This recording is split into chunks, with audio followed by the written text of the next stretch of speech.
कौन है ये लोग और क्यों प्रोटेस्ट कर रहे हैं? 8 मार्च को ज्वाइनिंग होने के बाद ना तो हमारे को इन्होंने डिपार्टमेंट दिया और ना ही सैलरी दी।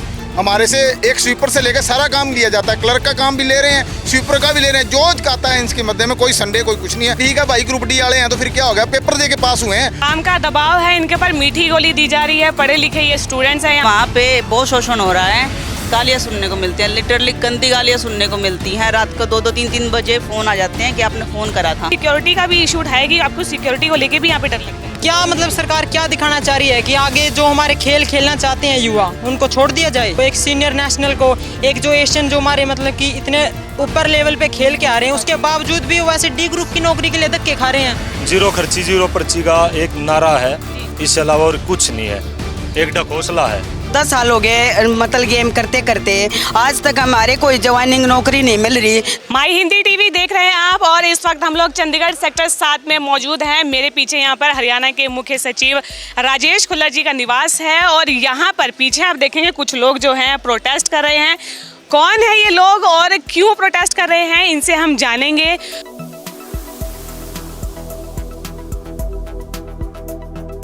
हाँ जी, मेरा नाम हरजीत सिंह है। मैं एक्स आर्मी मैन हूँ। इंडियन आर्मी में 20 साल की नौकरी करके हम आए थे और आकर हमने एचएससी की जो वैकेंसियाँ निकली थी ग्रुप डी की और 56-57 हमने दोनों फॉर्म भरे थे। 56-57 भी हमारे पेपर क्लियर थे, लेकिन गवर्नमेंट ने क्या एन मौके पे आकर उसको कैंसिल कर दिया।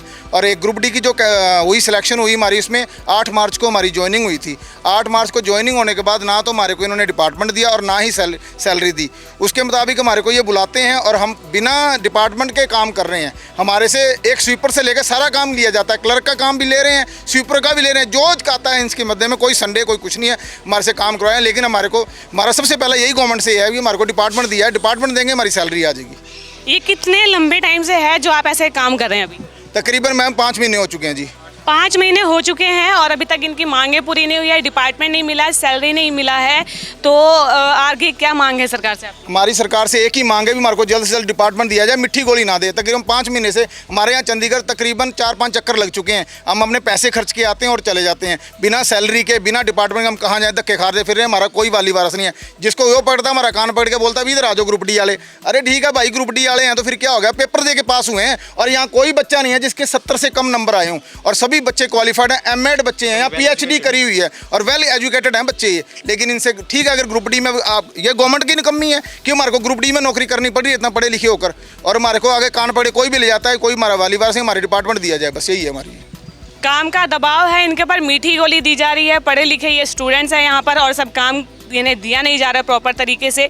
किस प्रकार का काम का दबाव है सर आपके ऊपर? यहाँ पर हमारे साथ मैम भी मौजूद हैं। मैम पहले अपने बारे में बताएं। मेरा नाम कविता है, मैं इंटरनेशनल पैरा एथलीट हूँ। 10 मार्च को मेरी ज्वाइनिंग हुई थी। 10 मार्च के बाद मेरी इलेक्शन में भी ड्यूटी लगाई गई, हैंडीकैप होने के बावजूद। अब मेरी नगर निगम में ड्यूटी लगा रखी है। वहाँ पे बहुत शोषण हो रहा है।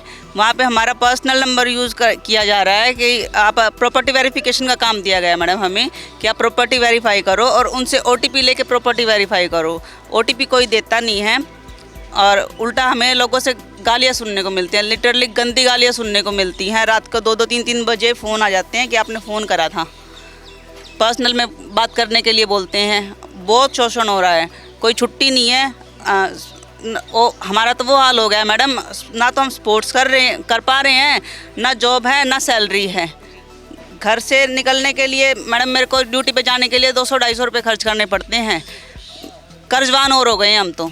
अब तो मेरी मानसिक हालत ऐसी हो गई कि मैं लूँ, ना गेम कर रही हूँ ना जॉब कर पा रही हूँ। इतना शोषण हो गया। हमें जल्दी से जल्दी डिपार्टमेंट दिया जाए, बस हमारी यही मांग है कि हमें जल्दी से जल्दी डिपार्टमेंट दिया जाए। पैरा एथलीट ये प्लेयर है और हमारी कई ऐसी महिला प्लेयर है जो पेरिस ओलंपिक में अपना अच्छे खेल का प्रदर्शन कर रही हैं, लेकिन उसके बाद जो एथलीट्स हैं उनके साथ किस तरीके का सलूक किया जा रहा है, क्या उनको सुविधाएं भी नहीं दी जा रही हैं, ये मैम है, इनका दुख छलक रहा है। आपने सिक्योरिटी का भी इशू उठाया कि आपको सिक्योरिटी को लेके भी यहाँ पे डर लगता है? मैम जो हमारा वेरिफिकेशन के लिए था काम, उसमें हमारा पर्सनल नंबर से हमें कॉल करनी पड़ रही है। सिक्योरिटी का इशू ये है कि रात रात को कॉल आती हैं हमारे पास। हमें बहुत डर लगता है घर से निकलने के लिए, घर से निकलते हुए भी डर लगने लग गया। अब तो क्या करें हम। ये सलूक हो रहा है महिलाओं के साथ और यहाँ पर हमारे साथ और भी कुछ लोग मौजूद हैं, उनसे भी हम जानेंगे। जी सर, आपको कितना टाइम हुआ है और कब से हैं आप यहाँ पे? मैम मेरा 8 मार्च को रिजल्ट आया था, लगभग 5 महीने होने को है अभी। मैं एक कराटे प्लेयर हूँ। स्पोर्ट्स के साथ साथ अभी तक ना ही हमें सैलरी मिल रही है, अब तक ना ही हमें डिपार्टमेंट मिले हैं, अब तक कोई स्टेशन अब तक हमें नहीं मिले हैं। इलेक्शन में हमसे ड्यूटी ली गई है, अब तक हमारी कोई भी सैलरी नहीं है। 5 महीने होने को हैं अभी, एक पैसा हमें सरकार की तरफ से नहीं मिला है। घर से हम 200-250 रुपये डेली खर्च करके जा रहे हैं। मेरे फादर हैं जो डेली 400-500 रुपये कमाते हैं, उनमें से हम 300-400 अब इलेक्शन में ड्यूटी में खर्च कर जाते हैं, तो घर का खर्चा कैसे चलेगा? मैं सरकार से जानना चाहता हूँ ये बात। घर का खर्चा कैसे चलेगा, इसका जवाब सरकार को देना होगा। यहाँ पे प्लेयर्स भी हैं और जिनका फ्यूचर यहाँ पे दाव पे लगा है। जी, आप अपने बारे में बताएं, कौन है आप और कहाँ से आए हैं आप? मैं हिसार से आया हूँ, मित्तू मेरा नाम है। हमारी जैसे डी ग्रुप में कॉमन कैडर में ड्यूटी लगाई गई थी। हिसार से यहाँ से ड्यूटी लगाई एसडीएम ऑफिस में, वहाँ से इलेक्शन ऑफिस में भेजा गया। वहाँ से कोई फिक्स टाइम नहीं है, रात के 2-2 बजे अपने ड्यूटी करके घर पे गए हैं। उसके बाद भेज दिया नगर परिषद में। एक यासी कंपनी ने सर्वे किया था कुछ टाइम पहले, उनके सर्वे में बहुत सारी गलतियां हैं। उन गलतियों की सज़ा डी ग्रुप वाले कर्मचारियों को मिली हैं, गालियां भी सुनने को मिल रही लोगों से। ये एक और बात है, जैसे उनकी कॉल बैक आ रही हैं, महिलाओं के साथ गलत व्यवहार किया जा रहा है। ये चीज़ें मैं सरकार से मेन मांग ये है कि हमें डिपार्टमेंट दिए जाएँ और जिसकी सैलरी पेंडिंग है सभी को सैलरी दी जाए। हरियाणा के कई दूर दराज के इलाकों से आए हैं, कोई हिसार से है, हांसी से है और यहाँ पे कुछ लड़कियाँ भी हमारे साथ मौजूद हैं। जी मैम, आप कहाँ से हैं? मैम मैं कैथल से हूँ और मेरा नाम सुदेश है और मैं 4/2018 की भर्ती के लिए की हूँ, ग्रुप डी वाली। तो मैम हमें भी 6 साल हो गए हैं इसमें सफ़र करते हुए। हमारे साथ भी इसमें दुर्व्यवहार किया गया है, क्योंकि जो हमारे स्कूली वाले बच्चे थे, लो मेरिट वाले वो लगाए गए हैं, मेरिट लिस्ट के आधार पर नहीं लगाई गई है लिस्ट। जो हम मेरिट लिस्ट हैं नेशनल फेडरेशन वाले हैं, उनको हमें बाहर निकाल दिया गया है। और जो हम जैसे कि 43 नंबर और जो हम मतलब कि 38, 45 वो सभी बाहर हैं, और जो 4, 12, 8 वो अभी ज्वाइनिंग पे हैं। तो ये हमारे साथ एक गलत किया जा रहा है। तो हम यही मांग करते हैं इनसे कि हमारी भी जल्द से जल्द ज्वाइनिंग करवाई जाए और हमें भी इसका इंसाफ बनाया जाए। जी, आप कहाँ से मैम? मैं भी जी कैथल से हूँ। मैं खो खो प्लेयर हूँ, नेशनल प्लेयर हूँ जी, सीनियर नेशनल प्लेयर हूँ। तो आप खो खो की नेशनल प्लेयर है और आप भी यहाँ प्रोटेस्ट में शामिल हैं? हाँ जी, हम भी 4/2018 की भर्ती से वैलिड हैं जी। तो इन्होंने क्या किया, अभी इन्होंने लिस्ट लगाई है जी 14 मार्च को ना, ये 14 अप्रैल नहीं थी, अगस्त जुलाई को 14 जुलाई को इन्होंने जो लिस्ट लगाई है उसमें इन्होंने स्कूली स्टेट वाले बच्चे लगा दिए हैं और जो हम नेशनल इंटरनेशनल प्लेयर हैं वो सभी छोड़ दिए हैं। जबकि हम भर्ती को कवर करते हैं, हम मतलब सारे नेशनल इंटरनेशनल प्लेयर हैं, बहुत अच्छे मतलब अच्छे खिलाड़ी तो इन्होंने छोड़ दिए और लो मेरिट के बच्चे इन्होंने ले लिए हैं। नेशनल गोल्ड मेडलिस्ट हूँ और उसके बावजूद भी हम 12 हैं, जबकि हमारे 38 नंबर हैं और जो 4 नंबर है जर्नल में, 6 नंबर है, मेरे 41 वो ज्वाइनिंग पे है। अपने खेल में ये गोल्ड मेडलिस्ट हैं, लेकिन अभी अपना खेल भी नहीं कर पा रही हैं और नौकरी तो चलिए छोड़ ही दीजिए कि क्या डिपार्टमेंट मिलेगा और कैसे है, और सैलरी के लिए भी तरसना पड़ रहा है यहाँ पे। तो ये क्या मतलब सरकार क्या दिखाना चाह रही है कि आगे जो हमारे खेल खेलना चाहते हैं युवा, उनको छोड़ दिया जाए? आगे बच्चों को मतलब कि क्या शिक्षा दें हम? जो अब जैसे हम सीनियर हैं तो अपने ग्राउंड पे जो छोटे बच्चे हैं उनको भी हम ट्रेनिंग देते हैं, तो उनको क्या शिक्षा दें? सिर्फ स्कूली तक खेलो, फेडरेशन तक ना जाओ, तो फिर एशियन या फिर ओलंपिक इन पे जाने का फ़ायदा क्या है? जब एक मेडलिस्ट को, एक सीनियर नेशनल को, एक जो एशियन जो हमारे मतलब कि इतने ऊपर लेवल पे खेल के आ रहे हैं, उसके बावजूद भी वो ऐसे डी ग्रुप की नौकरी के लिए धक्के खा रहे हैं, उसके बाद फिर क्या फ़ायदा है ऐसे स्पोर्ट्स का नाम देने का? कोटा दे रखा, ये दे रखा, जब हमें भटकना पड़ रहा है, कर कुछ नहीं रहा है सरकार हमारे लिए। तो डिपार्टमेंट वाले हमसे ही बोल रहे हैं भी आप ही वेरिफिकेशन करवा के लेके आओ, जो कि उनकी खुद की ड्यूटी है ये वेरिफिकेशन करवाना। बच्चे तो कहीं से भी कुछ भी करवा के लेके आ सकते हैं, लेकिन जो ओरिजिनल बच्चे हैं वो तो दुखी है ना जी। आज जो स्पोर्ट्स डिपार्टमेंट की गलती है वो अपनी गलती को खुद सुधारे और सभी जल्दी से जल्दी हमारी ज्वाइनिंग करवाने की कोशिश अब करें। इससे क्या है मैम कि जैसे कि मेरिट लिस्ट के आधार पे जो भी बच्चे लगे हैं या फिर जैसे मर्जी लगे हैं, अब एक जो फर्जी होते हैं ना सर्टिफिकेट, वो पैसे मारते हैं, सर्टिफिकेट बनवाते हैं, इसका सबको पता है। और जैसे अभी वो बोल रहे हैं कि अपनी वेरिफिकेशन अपने आप लेके आओ आईओ के पास से, आईओ हमें क्यों देगा? हम क्या लगते हैं? कैंडिडेट को कैसे जानते हैं? वो तो फेडरेशन को जानते हैं, जो हमारा स्पोर्ट डिपार्टमेंट है वो उनको ही देगा। बच्चे को कैंडिडेट को कौन देता है? कोई भी। अगर आईओ हमें दे भी देता है तो फिर क्या मतलब कि प्रूफ हमारे पास कि हम ओरिजिनल हैं? क्योंकि वो तो हम पैसे फेंक का तो हम आईओ से भी लेके आ जाएंगे, फिर वो तो एक जो फेक है ना, फेक, उनके लिए तो राह खुल गया ना। वो तो चले जाएंगे ऐसे कैसे? तो डिपार्टमेंट अपना काम क्या कर रहा है? डिपार्टमेंट का काम है ना ये वेरिफिकेशन करवाने का, और अगर वेरिफिकेशन करवानी है तो हमें ज्वाइनिंग दो, वेरिफिकेशन ले फिर सारे। मैं सोनीपत से हूँ मैम, मेरा नाम सुमलता है और हम 2018 में ग्रुप डी की वैकेंसी आई थी। 18,218 सीटें थी, उसमें नोटिफिकेशन में दिव्यांग कैंडिडेट को 4% रिजर्वेशन दी गई थी और ये हमें 2016 से दी गई है रिजर्वेशन ऑलरेडी फॉर हमारी कैटेगरीज है और 4% रिजर्वेशन दी गई है।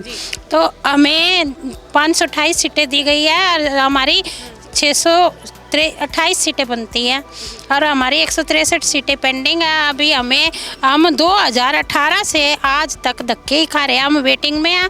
हमारी 113 सीटें हमने सीएम विंडो लगवाई थी, उसमें हमारी अभी भी 2023 की भर्ती में वो सीटें ऐड कर दी है। 2016 से आप इंतजार कर रहे हैं, 2018 से इंतजार कर रहे हैं, 2024 आ चुके हैं, 6 साल का लंबा इंतजार है। सीएम विंडो पे शिकायत लगा चुके हैं लेकिन उसका कोई समाधान नहीं। वो हर दरवाजा खटखटाया है जहाँ पे न्याय की गुहार के लिए कोई कैंडिडेट पहुंचता है, लेकिन हमें कहीं भी न्याय नहीं मिला।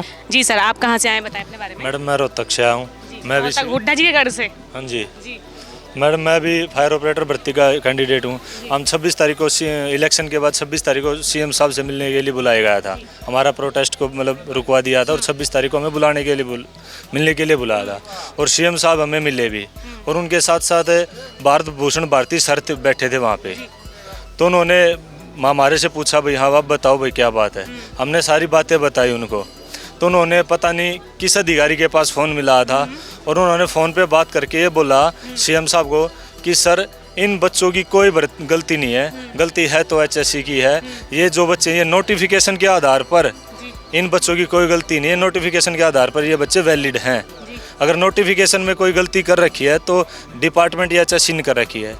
डिपार्टमेंट बोल रहा है कि भाई हमारे जो रूल हैं उनमें नहीं है ये, तो रूल में नहीं है। तो भारत भूषण भारती सर ने बोला था कि भाई जो रूल रेगुलेशन होते हैं वो बच्चा फार्म भरते वक्त नहीं देखता, बच्चा देखता है ओनली एक नोटिफिकेशन, उसी आधार पे फार्म भरता है। ऑल इंडिया की कोई भी भर्ती उठा लो, उसमें हर भर्ती में हर एक कैंडिडेट है ओनली एक नोटिफिकेशन देखता है। तो यही बात भारत भूषण भारती सर ने बोला था, अगर भाई नोटिफिकेशन के आधार पे तुम वैलिड हो, कोई दिक्कत नहीं, तुम्हारा काम हो जाएगा।